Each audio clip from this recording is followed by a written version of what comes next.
O último dia de Maria Vitalina, em Portimão, só podia ser um dia feliz. Foi o último doente aqui a sair agora nesta fase, portanto nós ficamos contentes com o trabalho desenvolvido. É uma equipa fantástica, um trabalho muito humano e ao final do dia é o que sabe bem, sem dúvida. Estou contente porque vim aqui doente e vou boa, graças a essas meninas todas, bastante trabalharam. As meninas e os meninos e vocês todos, tudo trabalha. De regresso a casa, em Faro, a última paciente recuperada da Covid-19 deixa para trás neste hospital de campanha um sentimento de missão cumprida. Os dias a fio de dedicação, cansaço e angústia não cabem em palavras. Obrigada, eu. Bom trabalho. Foi um bocado difícil no início, mas este é o nosso trabalho. Tentamos fazer tudo o que possível para nossos doentes e pronto, conseguimos. Durante mais de um mês, foram tratados no recinto do Portimão Arena 170 doentes com Covid-19, a maioria dos quais provenientes de Lisboa e Val do Tejo. A estrutura erguida pelo Centro Hospitalar Universitário do Algarve, em parceria com a Proteção Civil e a Autarquia de Portimão, ativou uma centena de camas para receber os casos menos graves de internamento, numa altura em que os 2 hospitais da região atingiam 80% da ocupação total em enfermarias e cuidados intensivos. Com o número reduzido para 60%, encerram as portas deste Shua Arena, mas não em definitivo. Foi possível voltar atrás do nosso plano de contingência, porque temos vagas neste momento no hospital e, portanto, não fazia sentido manter esta estrutura, que no nosso plano de contingência só abriria com 80% da capacidade esgotada. Neste momento, como não estamos com esses números, voltamos atrás no plano e, pronto, e se for preciso mais alguma vez voltar a abrir, depois abriremos, mas nesta fase não faz sentido. Neste momento, os hospitais de Faro e Portimão mantêm ocupadas 114 camas em enfermaria, 23 em cuidados intensivos. Ficam neste recinto as memórias de um ano atípico e o desejo de que, apesar de tudo, não seja necessário voltar aqui. A redução do número de internamentos levou a que enfermarias Covid fossem reconvertidas para receber os doentes habituais. Apesar disso, a diminuição do número de casos pouco se fez sentir nos cuidados intensivos, onde as unidades continuam cheias. Os números continuam altos, mas pouco a pouco em todo o país os internamentos estão a diminuir. Em cuidados intensivos, ainda muito ligeiramente. Esta segunda-feira há menos 11 doentes do que no domingo. São agora 784. Os doentes que foram admitidos nas últimas semanas ainda não tiveram largamente alta, vão tendo gradualmente, mas ainda há uma percentagem dos doentes internados que continua a piorar e a ser admitida em cuidados intensivos. Mas continuam cheios. Continuamos cheios, sim, exatamente. Pelo menos nas próximas 2, 3 semanas nós vamos manter mais ou menos com o mesmo grau de pressão. É nas unidades de cuidados intensivos da região de Lisboa que está a maioria dos doentes, 347, um número idêntico ao do início de fevereiro. Uma diminuição mais notória verifica-se nos internamentos em enfermaria. Nos centros hospitalares, como o de Lisboa Ocidental, vai sendo possível já a reconversão das camas. E já temos algumas enfermarias que na semana passada estavam dedicadas à Covid-19 e que neste momento já estão a retomar a sua atividade normal. Enfermarias de medicina interna que neste momento estão dedicadas ao tratamento de todas as outras patologias. Esta segunda-feira há menos 522 camas ocupadas em enfermaria do que há 10 dias na região de Lisboa. Os profissionais de saúde, como João Delgado, médico intensivista no Hospital São Francisco Xavier, apelam ao cumprimento contínuo das medidas de confinamento para manter esta tendência. Consciência dos portugueses que tem que ser muito forte nesta altura. Nós não podemos viver em pico vale. Nós temos que manter essas medidas, elas são duríssimas. Eu não janto com a minha família há um ano. Eu tenho saudades dos meus pais, portanto, eu acredito que toda a gente tenha. Mas isto é essencial e as pessoas têm que perceber que isto é essencial. É o alto preço para garantir a segurança de todos, numa altura em que, apesar do alívio, o fim da pandemia ainda não está à vista. Bill Gates disse que poderiam ter sido poupadas 240 mil vidas na pandemia se tivesse havido preparação. O multimilionário americano sugeriu aos governos que tenham peritos capazes de prever problemas como estes. Na véspera do lançamento mundial do seu livro, Como Evitar um Desastre Climático, o fundador da Microsoft falou em exclusivo para a RTP. Não vai ser rápido, nem vai ser fácil, mas o clima tem de ser uma prioridade para todos. O aviso é de Bill Gates. We have this goal, which is the right goal, of getting emissions to zero. So that's one number. The other number is 51 billion, which is the current tons of CO2 equivalent emissions that come from all these different countries. Em exclusiva à RTP e na véspera de lançar o livro Como Evitar um Desastre Climático, o fundador da Microsoft lembra que o objetivo de travar as alterações climáticas só será alcançado se a mudança de comportamentos se tornar uma prioridade e se concretizar nas próximas 3 décadas. The R&D budgets to invent new ways of making cement and steel and aviation fuel, that should be a big priority. Because if we want to solve it in 30 years, the next 10 years is the time to invent. And then that gives us 20 years to deploy these things in a very, very large scale to drop down the emissions. Nesta luta pelo ambiente, Bill Gates abre a porta ao uso de energia nuclear na produção de eletricidade, mas só como último recurso. We should see if we can store the energy, the renewable energy, in what's called a grid battery. And we need batteries that are 20 times better to achieve that. That may be possible, and I've invested a lot, billions in companies that'll try to do that. Can we solve that way, then we don't need nuclear. But if that doesn't work, then we should look at nuclear as a possibility if we can make it super safe, super inexpensive, and deal with all the problems of nuclear. O presente reforça as previsões de Bill Gates. No passado, em 2015, previu que uma pandemia seria um problema do futuro. Well, hopefully it reminds people that we need government with experts to look ahead for future problems and make investments now to minimize that damage. If the right things had been done to prepare for the pandemic, the damage would have been less than 10% in deaths and economic losses. A entrevista de Bill Gates pode ser vista na íntegra no 360 logo à noite na RTP3. Catarina Martins exigiu que o Governo corrija o Orçamento do Estado. A coordenadora do Bloco de Esquerda reuniu-se com profissionais do setor da cultura que se queixam da burocracia em torno dos apoios e do dinheiro que não chega a quase ninguém. Os encontros com profissionais da cultura acontecem quase desde o início da pandemia. Entre os meses em que se trabalha pouco e os meses em que não se trabalha nada, o Bloco tem ouvido os profissionais do setor. Artesãos, investigadores, designers, artistas de circo têm em comum a queixa de que os apoios que existem não se aplicam a eles. Houve uma trabalhadora que disse mesmo: eu tenho sorte porque no meu caso aplica-se. Ou seja, na generalidade dos casos, os apoios que foram lançados pelo Governo não chegam aos trabalhadores da cultura. São apoios que têm condições tão complicadas, tão burocráticas, tão distantes do que é a realidade de trabalho no setor cultural, que acabam por não se aplicar a ninguém. O Bloco pede que a Ministra da Cultura esteja mais presente no diálogo com o setor. Depois do voto contra neste orçamento, Catarina Martins responde ao Ministro das Finanças, que pede apoio já para o orçamento do próximo ano. Nós contamos, e o Bloco também tem, que o Bloco queira, nos próximos anos, dar um contributo para o país e não se sentir a se afastar do processo só porque o país está num momento difícil. Nesse sentido, se o fizesse, deixaria de ser útil para o país e para a governação à esquerda do país. Útil para o país é ter medidas que respondem à vida das pessoas. O Governo já veio admitir que o seu orçamento é insuficiente e não serve para responder à crise social. E, portanto, aqui o que é necessário é que o Governo dê esse passo, de uma vez que já reconheceu que o seu orçamento é insuficiente, então que o corrija e garanta o apoio a toda a gente que precisa. A coordenadora do Bloco admite que o Governo tem feito pequenas correções, mas diz que ainda muita gente desespera por um apoio enquanto a cultura continua parada. Jerónimo de Sousa quer mais apoios para os pais que estão em casa com os filhos. O líder do PCP defendeu o apoio à família pago a 100% e acesso ao subsídio para quem está em teletrabalho, tendo desafiado o PS a não fugir do problema.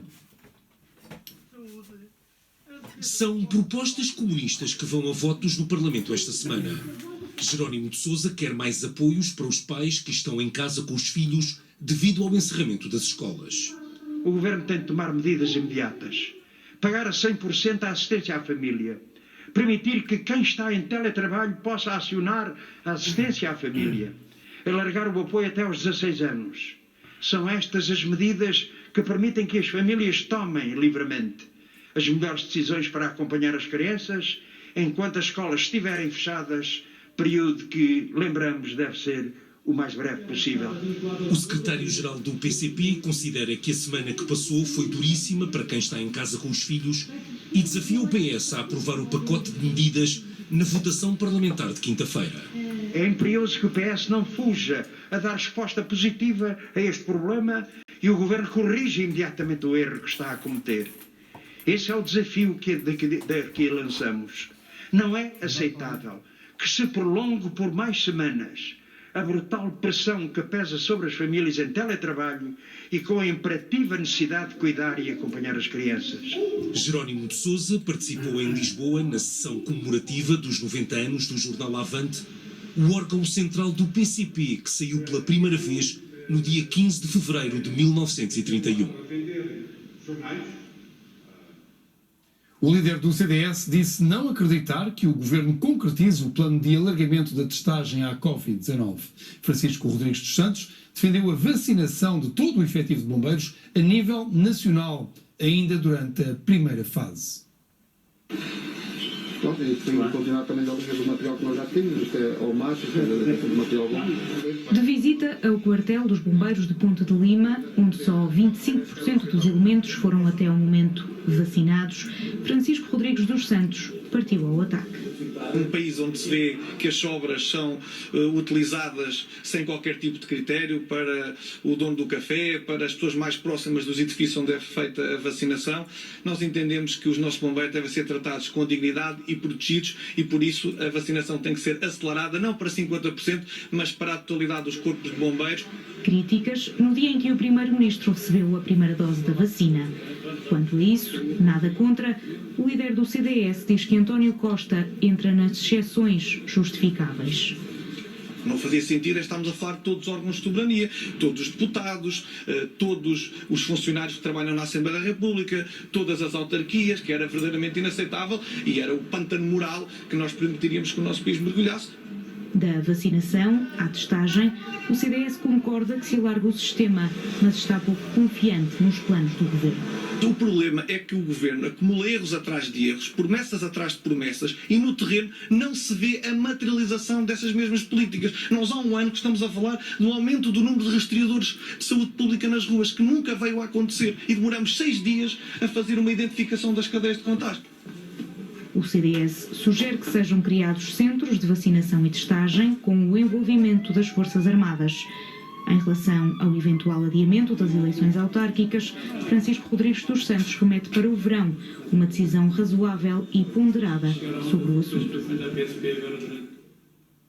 A fronteira entre Portugal e Espanha tem 2 novos postos de passagem autorizada, um em Melgaço, outro em Montalegre.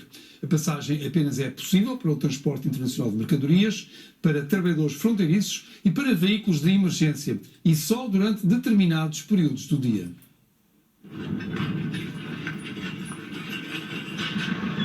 Passou, mas antes foi necessário aguardar. Vai ficar aqui 1 hora à espera que a fronteira... Agora tem que ser, não é? É melhor do que dar uma volta, ir a Chaves para fazer mais 100 e tal quilómetros desnecessariamente. E assim, quanto tempo demora daqui até à sua residência? É 5 minutos. De outra maneira, quanto tempo demoraria? 2 horas, 4. São 6 horas diárias de fronteira aberta que para muitos fazem toda a diferença. De outra maneira não ia porque é muitos quilómetros, são 200 e tal quilómetros, não dá para o gasóleo. E assim, com esta fronteira aberta? Assim, aqui são 14 quilómetros. Temos 14 quilómetros e com 14 são 28. Por isso não é... Não, é a gente que trabalha aqui, precisa ganhar o seu pãozinho e acho justo. Com a fronteira de Montalegre aberta, poupou nos quilómetros e o comércio ganha um novo fôlego.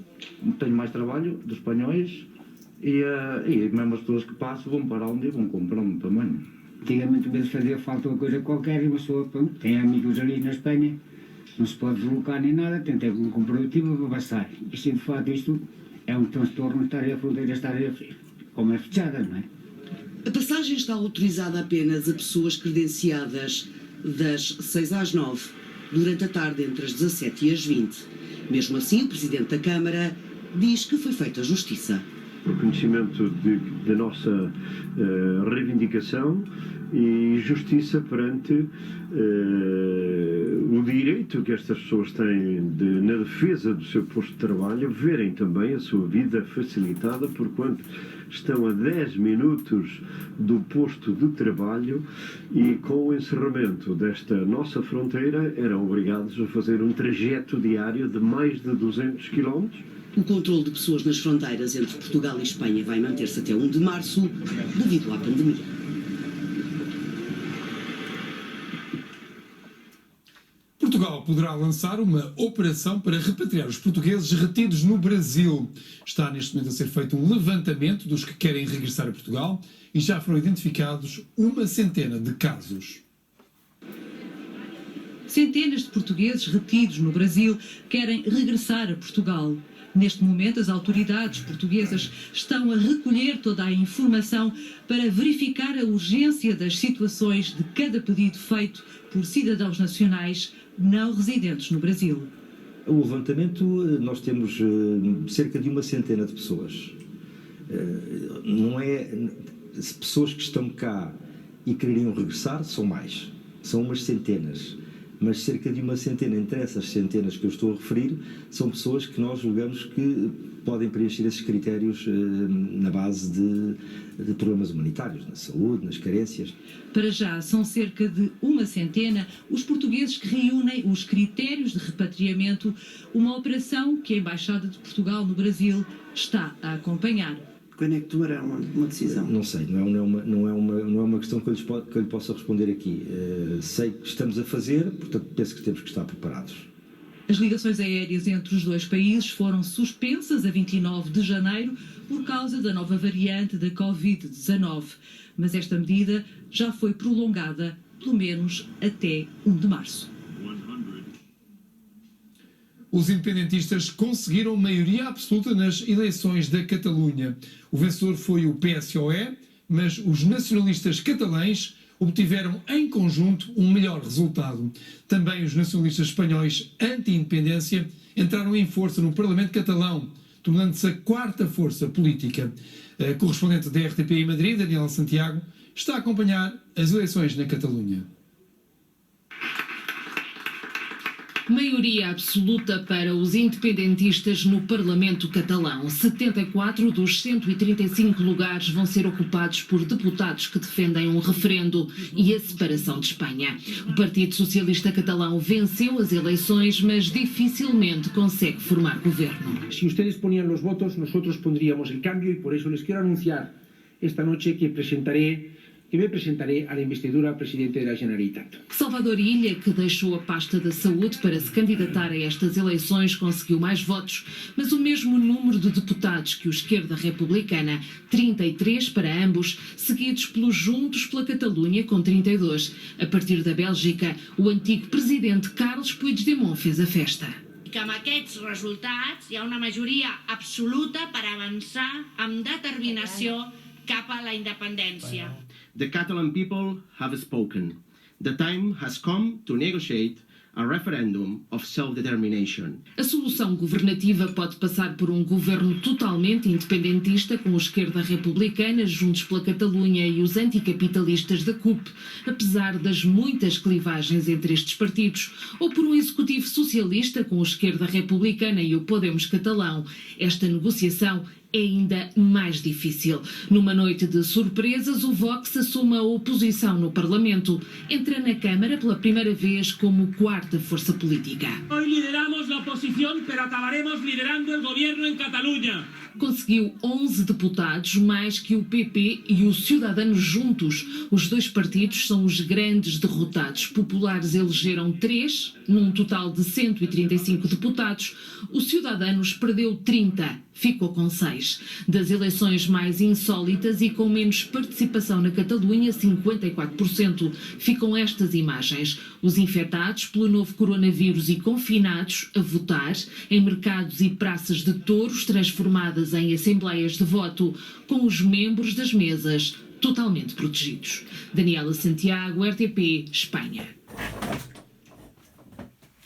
Crianças e jovens do IPO do Porto apresentaram uma exposição de palavras sobre o cancro. A ideia é mostrar como as palavras podem sensibilizar a sociedade para o cancro pediátrico.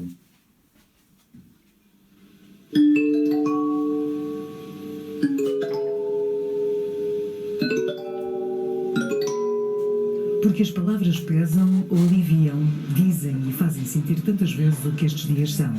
As palavras servem hoje, neste dia particularmente, o poderem mostrar o que para estas crianças e jovens significa a doença. Foste tu que escolheste a palavra esperançosa? Sim. E porquê? Porque com este meu segundo cancro eu acabei por perder o andar e estou com esperanças de voltar. Confiança. E o que é que isto quer dizer? Que apesar de estar a passar por um momento mau com esta doença, eu transmito confiança não só às pessoas que me rodeiam, mas também a mim própria. E tenho confiança que vai tudo ficar bem. Envergonhada. Porquê? Porque quando eu passo pela beira de um menino e ela fecha os olhos. Esperança, confiança ou até nada, mas o que tudo isto significa, tudo junto, diz muito. Nós também nos ajuda bastante e acho que no geral os meninos aqui dão-nos força a nós também para ultrapassar isto com eles. Dos 4 aos 17 anos, a pergunta que se fez foi: o cancro faz-me sentir? E das palavras há já a ideia para um novo projeto. Queríamos desafiar artistas plásticos com base nas palavras a exprimirem-se através da arte, sendo que uma das obras será concebida pelas nossas crianças. Há a questão da investigação e da preocupação da cura, mas se o dia é o dia da criança com cancro, eu acho que nós temos que dar a palavra à criança. A palavra cancro é aquela que ninguém quer, mas é a que dá arranque à sensibilização para educar a sociedade para a diferença. E a diferença aqui está mesmo na palavra. O que para estas crianças e jovens perdura é todo um sentido e sentimento de esperança e confiança. Mandar beijinhos para os meus amigos e para o meu pai.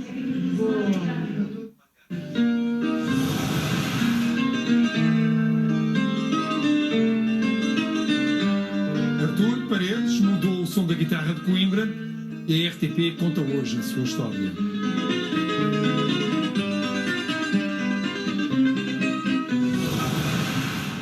Agora o desporto, o Benfica